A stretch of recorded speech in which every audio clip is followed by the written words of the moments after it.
Le Dafresh Morning, c'est 104.5 tonnes de bonne humeur.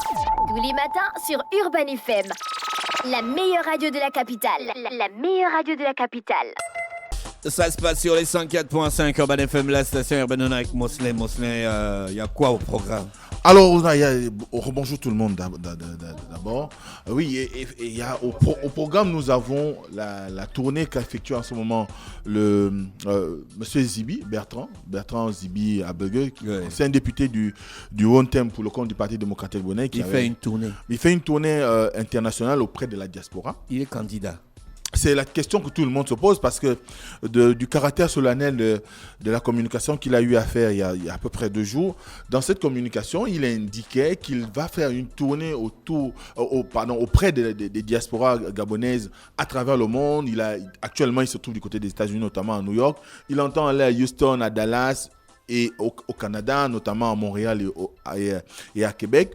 Ensuite, il va faire le déplacement vers l'Europe pour rencontrer toutes les diasporas gabonaises qui s'y trouvent. Et par la suite, il viendra en Afrique, notamment au Sénégal et un peu partout, pour revenir au Gabon pour pouvoir matérialiser un certain nombre d'actions qu'il a décidé de mettre en place. Alors, la première chose qu'on retient, c'est qu'il est revenu sur son discours habituel, c'est-à-dire avant qu'il ne soit incarcéré à la prison centrale de Libreville, notamment à Gros-Bouquet. Il avait un discours qui disait que le Gabon vivait sous une ère où on a beaucoup plus les étrangers qui profitent des richesses du Gabon. Et dans cette communication, il a un discours xénophobe.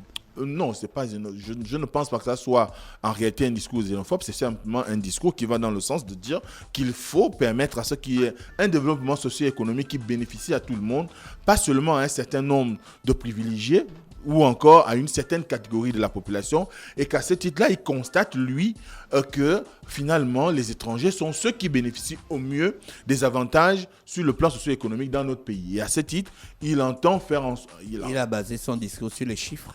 Non, il n'a pas de chiffres. C'est un discours purement et simplement politique. C'est un discours politique. Il n'y avait pas de chiffres, il n'y avait pas de statistiques. Donc c'est un discours xénophobe. Non, on ne peut pas dire que c'est... Enfin, je n'ai pas envie de dire des choses à sa place. Je ne suis pas son avocat. Mais ce qui est sûr, moi, je dis ce qu'il a dit. Du moins, je présente ce qu'il a dit pour pouvoir amener les uns et les autres à tirer des conclusions. Tu es son porte-parole? Non, du tout. Je fais une observation et j'analyse ses propos. Donc, à ce titre-là, pour ceux qui ont pu suivre l'actualité des Zibi, bien avant qu'il ne soit incarcéré, il avait mis en avant l'idée qu'on lui empêchait, déjà c'est l'une des raisons qui avait fait en sorte qu'il claque la porte du Parti démocratique gabonais avec fracas. D'ailleurs, c'était en présence du président, tout le monde se rappelle encore. Tu as vu la porte, comment ça s'est fracassé? C'est une expression. Alors, tout le monde avait assisté, du moins avait pu regarder les vidéos, et les populations qui avaient été sur place avaient eu évidemment peuvent se remémorer cet instant, parce que ça avait été quand même une période assez difficile sur le plan politique pour le Parti démocratique, voir un député qui décide de démissionner en présence de leur président. Donc à ce moment-là, on s'est retrouvé dans une situation où il dénonçait le fait que les Gabonais ne parvenaient plus à bénéficier des avantages qui leur permettraient de faire convenablement des affaires dans notre pays. Et d'ailleurs, c'est le cri de beaucoup de Gabonais. Si vous regardez, lorsqu'on parle souvent de sous-traitance avec des entreprises pétrolières ou encore par rapport au port de Vendo, il y a beaucoup de personnes qui sortent pour dénoncer le fait qu'il y a comme une préférence étrangère lorsqu'il s'agit par exemple de la sous-traitance ou dans un certain nombre de secteurs. Et lui, il remet ça au goût du jour parce qu'il estime que ça fait un frein au développement socio-économique des Gabonais. Donc, premièrement. Alors, deuxièmement, il met en avant l'idée de la paupérisation qui est ambiante au niveau du Gabon, parce qu'il estime qu'aujourd'hui, l'état dans lequel se trouve l'environnement social dans notre pays ne permet pas aux Gabonais de pouvoir s'émanciper, donc de se développer ou de pouvoir rêver encore plus que par le passé. Et il base son discours pour les rencontres qu'il aura avec les acteurs de la diaspora sur le fait que beaucoup sont allés à l'étranger, notamment en France, aux États-Unis, un peu partout, pour des besoins pour des études. Et qu'au sortir de cela, ils sont aujourd'hui condamnés pour certains à ne plus pouvoir revenir au pays parce que certains ont pris des engagements sur le plan politique et que ces engagements les empêchent aujourd'hui de revenir au pays. Beaucoup se retrouvent dans des conditions de précarité, notamment en termes d'emploi, parce que simplement, malgré leur bagage, n'étant pas dans leur pays qui devrait leur offrir le meilleur, ils se retrouvent à faire des petits boulots, comme il a si bien dit. Et à ce moment-là, lui, il entend, dans les prochains jours, faire en sorte qu'il y ait une nouvelle donne, une nouvelle proposition. Il n'a pas dit clairement, je souligne qu'il n'a pas dit clairement qu'il est candidat, mais le sens de son discours laisse quand même entrevoir l'idée peut-être qu'il pourrait être candidat en 2023, étant donné qu'il a remercié un certain nombre d'acteurs, notamment le défunt Mec Méré, qui l'avait beaucoup soutenu, avait milité fortement pour sa sortie de prison, mais également il a annoncé la mise en place d'une cagnotte qui devrait normalement venir en soutien aux prisonniers politiques dont Jean-Rémy Yama et bien d'autres de personnalités qu'il a citées qui se retrouvent en prison aujourd'hui, mais également les parents par exemple du petit Rinaldi qui a disparu, dont jusqu'aujourd'hui on n'a aucune information réelle sur les raisons de sa disparition. Donc il propose qu'il y ait une cagnotte nationale, mais également auprès de la diaspora, pour que chacun puisse participer à cet effort de soutien à ces personnes-là. Ensuite, il met également en avant l'idée que dans cette cagnotte, il va également participer à la construction d'un mausolée en mémoire de Mboulo Bokar. Tu te rappelles encore de ce compatriote qui a malheureusement décédé au cours d'une manifestation de l'opposition à Rio. Ensuite, il met en avant un certain nombre d'aspects qui remettent un tout petit peu les compteurs à zéro en ce qui concerne la lutte politique dans notre pays. On voit bien que derrière ce discours, il s'exprime dans le sens de peut-être commencer déjà à préparer l'opinion sur l'éventualité d'une candidature pour 2023. Est-ce que ce sera le cas? On n'en sait rien quand on sait que dernièrement, quand il est sorti de prison, il est allé voir Jean Ping, avec qui il a de très bons rapports. Il a d'ailleurs fait le déplacement vers l'intérieur du pays. C'est vrai qu'à un moment, il y a eu une annonce, je crois en début du mois ou à la fin du mois d'octobre, où on disait qu'il y aurait une rencontre prévue avec le secrétaire général du Parti démocratique gabonais pour l'éventuel ralliement. Il a vite fait de dénoncer cette information. Ensuite, il y a aussi l'idée que aujourd'hui, quand on regarde l'environnement politique dans l'opposition, on a comme l'impression que l'opposition se cherche un acteur majeur. Est-ce que Nzibi, par rapport à la posture qu'il entend adopter au sortir de cette tournée, pourrait incarner cette posture du leader qui va fédérer tout le monde en s'appuyant sur ces années passées à gros bouquin? Je n'en sais rien, mais ce qui est évident aujourd'hui, c'est qu'on lui soupçonne, à travers cette communication qu'il a eu à faire depuis New York, l'ambition de peut-être briguer le fauteuil présidentiel. Et tu sais que beaucoup de discours fuient ça et là par rapport à sa sortie de prison, entre ceux qui pensent que ça a été un jeu d'entente avec peut-être le pouvoir pour que le pouvoir puisse se donner un candidat crédible en 2023, et ceux qui pensent que Zibi n'a pas d'autre choix que de rester pleinement ancré dans son engagement en faveur du changement au Gabon, donc de la libération. D'ailleurs, lui-même, il en parle beaucoup. Il a annoncé que l'heure de la libération sera pour bientôt. Donc, on comprend que derrière, il y a un ensemble de choses qu'il met en évidence pour pouvoir peut-être attirer l'attention sur lui, ou encore c'est vrai qu'il a déjà suffisamment de lumière sur lui, mais c'est encore une façon sur le plan politique de pouvoir attirer de la sympathie, mais aussi et surtout peut-être de préparer les populations à une éventuelle candidature pour 2023. Ensuite, il y a la seconde actualité qui, elle, aborde la situation que vit actuellement la province du Moyen-Ogooué. À Lambaréné? Oui, Lambaréné. Il y a quoi là-bas? Pas que Lambaréné, mais également Djolé, vous avez Makouké, Ashuka, Boueni, Dala. Un certain nombre de zones du Moyen-Ogooué subit les effets des crues de l'Ogooué, parce qu'il y a des inondations. Vous imaginez par exemple, ça c'est la communication du ministère de l'Intérieur signée par l'intérimaire Denise Mekam Edidi. Donc elle met en avant un certain nombre d'informations, notamment dans la commune de Lambaréné, vous avez 23 quartiers sur 24 qui sont inondés. Vous avez dans le département des Lacs et de Logoué et des Lacs 11 villages qui sont inondés. Vous avez dans le district de Makoukou 18 villages qui sont inondés. Vous avez à Chouka, dans le district d'Achouka, 29 villages qui sont concernés. Vous avez dans le canton ou les cantons Bouéni, Dala et Mbinié et Andjolé, la commune d'Andjolé, notamment la zone du marché et du quartier Bingoma, qui sont pratiquement envahis par les eaux. Non, Adam, il n'est pas dans la communication. Mais ce qui est sûr, les eaux sont montées.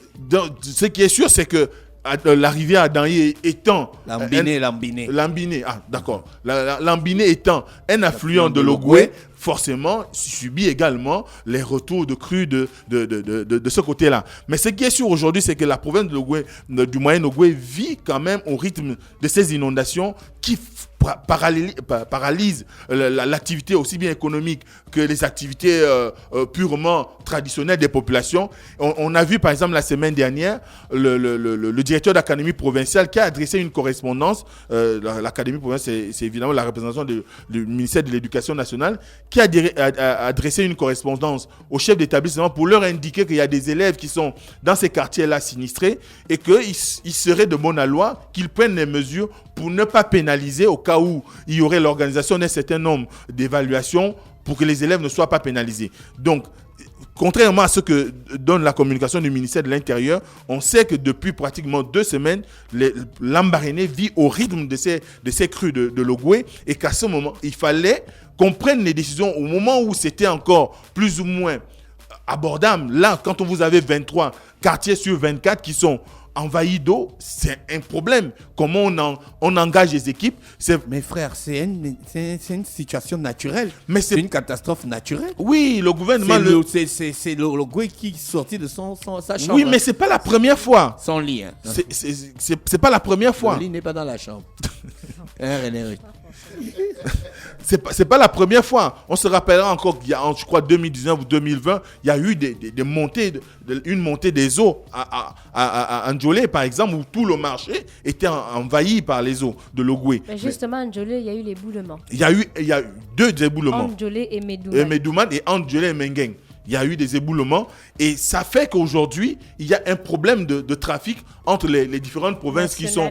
La nationale est coupée. Donc, à ce moment-là, on aurait pu trouver, depuis qu'il y a eu les dernières crues, on aurait pu trouver des voies et moyens pour faire des aménagements, pour permettre à ce que cette province puisse bénéficier d'un engagement de l'État pour que ce type d'inondation n'arrive pas. Mais on est aujourd'hui amené, dans la communication, le gouvernement dit qu'il va faire montre d'une solidarité nationale.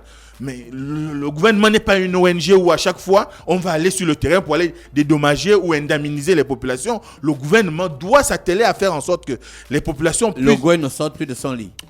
À peu près. Comment le gouvernement va faire ça, Mosley? Il y a la construction d'un certain nombre d'infrastructures qui peuvent permettre à ce que le gouvernement ne soit plus un handicap pour les populations. On peut pas, c'est naturel. On peut créer des canaux. On peut créer des canaux, par exemple. Comment ça? Pour orienter le lit de l'Ogoué. Non, le lit, on peut créer des barrières. Naturelles. Les digues. Oui, des digues. Bien sûr, on peut élever des murs aux abords, sur les bords de l'Ogoué pour éviter que... ça, c'est les choses afin que lorsque l'eau veut déborder, ça frappe dans les... Mais c'est pas les choses qu'on parle comme ça. C'est les choses qu'on parle après une étude. Mais d'abord, je n'ai pas dit que... Il propose. Je n'ai pas dit que ça ne prendra pas de temps. Mais toi qui penses, toi qui connais bien la zone, ce qu'il propose, c'est faisable? Non. Comment ça, non? Le gouvernement va toujours sortir de son lit. Mais donc, du coup, il y aura toujours des inondations. Il y aura toujours des pertes. Du coup, lui, donc, le gouvernement doit dire seulement aux gens de ne plus habiter là. C'est tout. Donc, on déménage Lambaréné. Non, on déménage les zones qui... Mais on te dit 23 quartiers sur 24. Ça veut dire que c'est toute la ville qui est inondée. On construit sur pilotis. Avant, à Lambaréné, on construisait sur pilotis. Mais est-ce que c'est la... Toi et moi, on est parti à Lambaréné. Tu as vu la maison? J'ai vu la maison du père de Njavenjo où on habitait. Oui, je l'ai vu. Il y avait les pilotis. Mais elle est sous les eaux.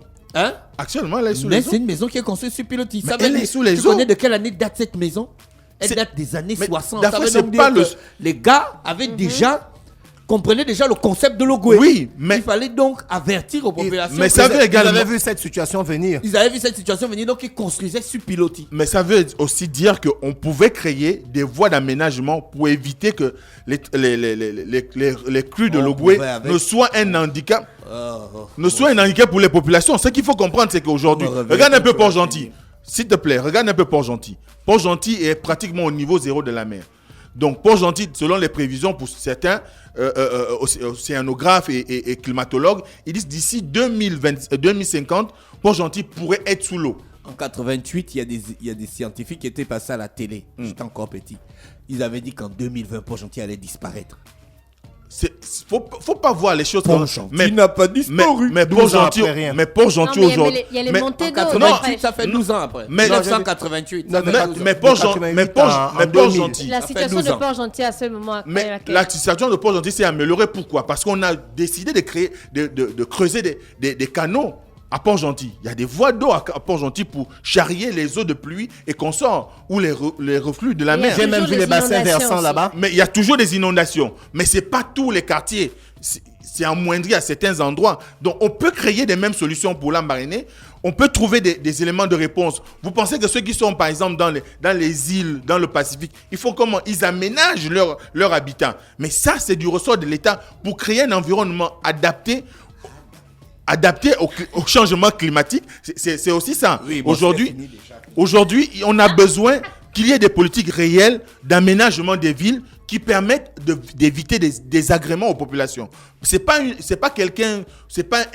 un Gabonais lambda qui va aller creuser un canal pour pouvoir éviter qu'il y ait des inondations chez lui ou dans son quartier. Ferdinand de Lesseps, il a commencé ça seul. Comment? Ferdinand de Lesseps, mais tout le monde n'est pas Ferdinand de Lesseps, si tu veux. Donc, à un moment donné, c'est bien que le gouvernement décide d'aller au chevet de ces populations-là, mais ce sera encore mieux si on mettait en place une politique de la ville qui soit capable d'éviter ce genre de catastrophe. Merci Mosley avec nous ce matin. René Ruth nous rappelait le communiqué de marathon du Gabon. Oui, d'après, je rappelle que d'abord, je vais participer au marathon. Donc, dimanche, c'est dimanche. Non, en fait, le communiqué par rapport aux voies qui seront fermées. Par rapport aux voies qui seront fermées. Alors, laisse-moi trouver. Donc, le samedi 19 novembre, de 8h30 à 13h30, de Jeanne et Bory à la tribune officielle. Dimanche 20 novembre, de 5h pile à 16h pile. À 16h? Oui, à 16h, du palais présidentiel à la tribune officielle. Et de 7h pile à 13h pile, sur de nombreux axes depuis le centre-ville jusqu'au quartier Cherko. Donc, comme à chaque marathon, la préfecture de police met en place de nombreuses restrictions de circulation dans la capitale. Si vous vous déplacez en voiture ce dimanche, évitez le bord de mer, évitez le rond-point de la démocratie, Charbonnage, Carrefour Gigi, Carrefour Delta, Cherko, Carrefour Avorbam et La Sablière. Donc, je peux passer par Camp de Gaulle, Charbonnage. Oui, derrière le camp de Gaulle. Ils ont dit charbonnage. Charbonnage, il faut éviter le charbonnage. Non, tu passes pas derrière le camp de Gaulle, tu passes par le charbonnage, tu passes à Ondoro, tu ressors en Nzangayon. Charbonnage va être barré à partir de quel niveau exactement? Parce qu'on en a seulement dit c'est juste la voie express. On ne peut pas barrer l'intérieur, sinon les gens ne circulent plus. On peut pas barrer le rond-point de Charbonnage. Oui, jusqu'à 16h. Donc il y a le marathon commence demain. Oui, il y a le marathon qui commence demain, donc Elvis a rappelé. Donc moi je vais participer aux 10 km. Donc pour demain, samedi, oui. Samedi 19 novembre 2022. Tu étais là. 3 courses. Elvis, tu fais un témoignage. Il faut être là. Même pas ça que le gars la raconte en fait. Donc pour le 19 S'il arrive quelque chose à René Ruth, tu seras responsable. Il y aura du vent, je te préviens déjà, il y aura du vent. Donc pour le 19 novembre 2022, il y aura la Gabonaise, course junior 1,5 km, course junior 3 km. Et pour le 20 novembre 2022, on aura le 10 km semi-marathon et le marathon. Aussi simple que ça. Pour le 10 km, c'est le 10 km. Oui, donc le 10 km. Donc je voulais faire le semi-marathon. Départ place de l'Indépendance. Oui. Semi-marathon. Je me suis préparé 21 km. Attendez, pour le 10 km, donc départ place de l'Indépendance. Pour le 10 km. Non, on va jusqu'au rond-point de la démocratie pour le 10 km. On a déjà fait ça, c'est éprouvé. Là, je veux déjà aller. Tu ne peux même pas faire ça. Dans le nord là-bas. Merci René Ruth. Oui, merci. L'horoscope des auditeurs, on se dit bye bye, on vous souhaite un bon week-end. Participez au marathon, on se retrouve lundi lorsqu'il sera 7h. Chers auditeurs, le Da Fresh Morning, c'est 104.5 tonnes de bonne humeur. Tous les matins sur Urban FM. La meilleure radio de la capitale. La meilleure radio de la capitale.